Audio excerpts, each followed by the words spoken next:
कोई जीतने के लिए लड़ता है और कोई जीने के लिए, पर यह लड़ाई हार जीत की नहीं थी। ये लड़ाई थी उनके ईमान की मजबूती की।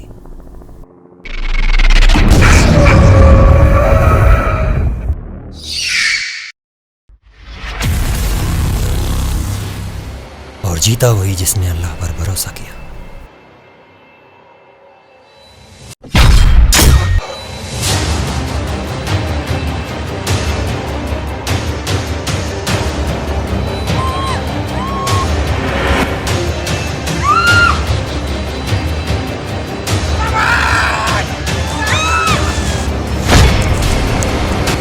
क्योंकि जब भी शैतानी ताकतों ने इंसान पर हमला किया, तब ईमान की ताकत ने